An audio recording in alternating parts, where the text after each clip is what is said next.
The message came while she was in the shower.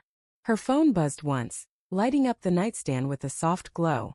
Normally, I wouldn't have cared. Sarah was always getting notifications from her friends, her clients, her yoga group. But that night, something in my gut twisted. Maybe it was the way she had been distant all week. Maybe it was the way she smiled at her phone earlier that evening. Whatever it was, I reached for it. One glance and my heart stopped. The text was from someone saved as Evan Redhart. Evan.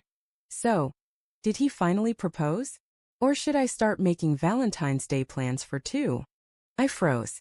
My breath hitched in my chest as I reread it, again and again, hoping the words would somehow rearrange themselves into something innocent. They didn't. And then, as if to twist the knife, a second message popped up. Evan. You know I meant what I said. I never stopped loving you, Sarah. Don't make me wait forever. The bathroom door creaked open. Steam spilled out. Sarah stepped out wrapped in a towel, humming softly, unaware that the world I knew had just shattered. I set her phone down quietly and looked at her. Who's Evan? I asked. Her smile vanished like a candle in the wind.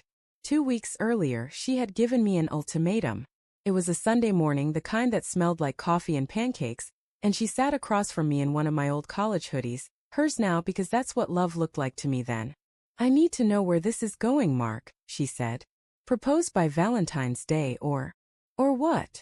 I asked, half laughing, half fearing the answer. She met my eyes dead serious. Or I'm going back to my ex. She said it so calmly it took a full minute for the meaning to sink in. Her ex Evan. The guy who cheated on her 3 years ago. The guy she swore had destroyed her faith in love. You're joking, I said, trying to mask the crack in my voice. I'm not, she said simply. I love you, Mark, but I need commitment. I can't keep waiting while you decide if I'm the one. He's been reaching out, and he says he's changed. Her tone was soft, but her words landed like blows.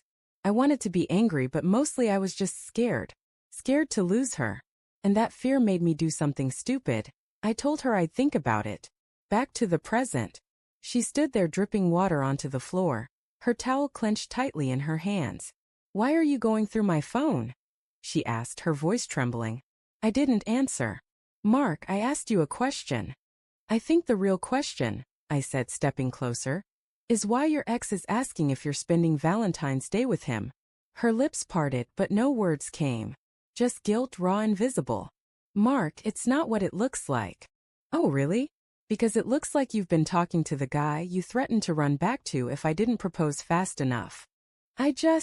She started, then stopped, biting her lip. I wanted closure. I wanted to make sure he really had changed. That I wasn't making a mistake with you. The words burned. So you're using me as some kind of emotional safety net? Her eyes filled with tears. No. God, no. I love you. I got scared. You've been distant, and I thought maybe you weren't sure about us. And instead of talking to me, you started texting him? She turned away, gripping the towel tighter. It wasn't supposed to go that far. How far did it go, Sarah? She hesitated, and that hesitation said everything. That night I didn't sleep. I sat in the dark living room, the phone still glowing faintly beside me. Message after message between her and Evan painted the story I never wanted to read. It started innocent. How have you been? I'm glad you're doing okay. Then it got flirtatious.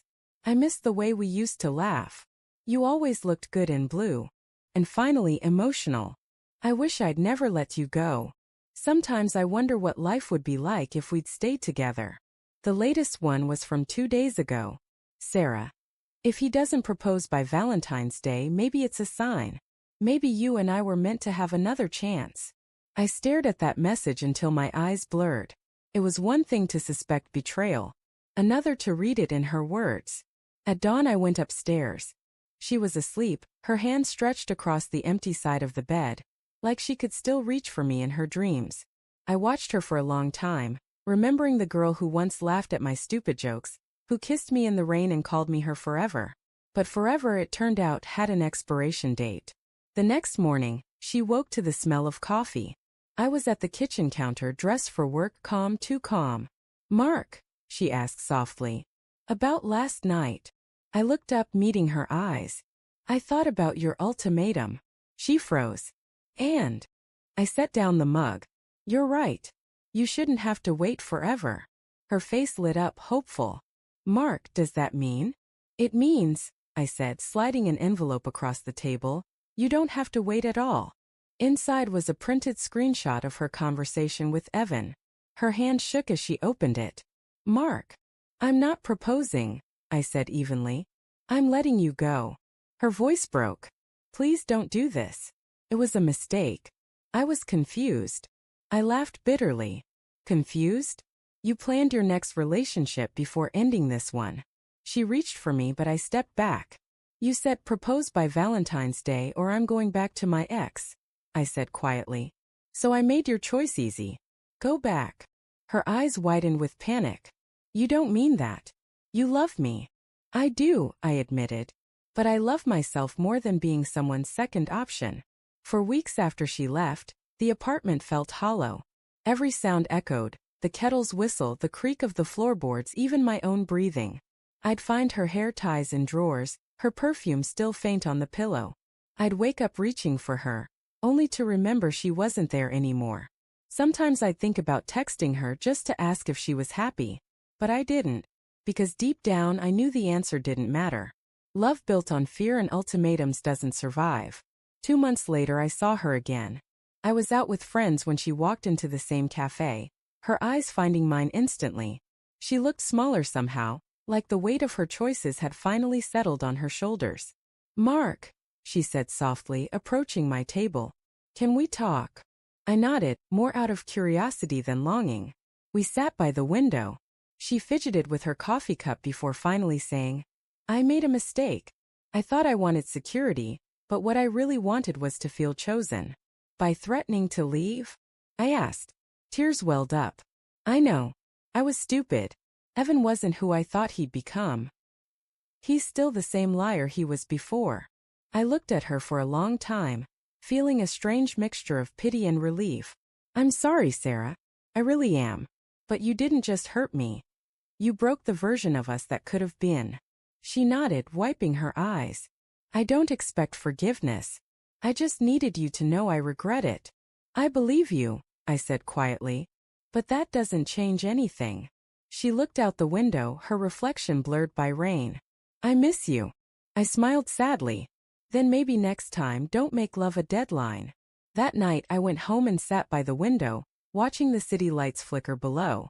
I thought about how love can turn into negotiation when trust fades. How someone you die for can become someone you no longer recognize. But I also thought about how endings can be beginnings in disguise. For the first time in months I slept without dreaming of her.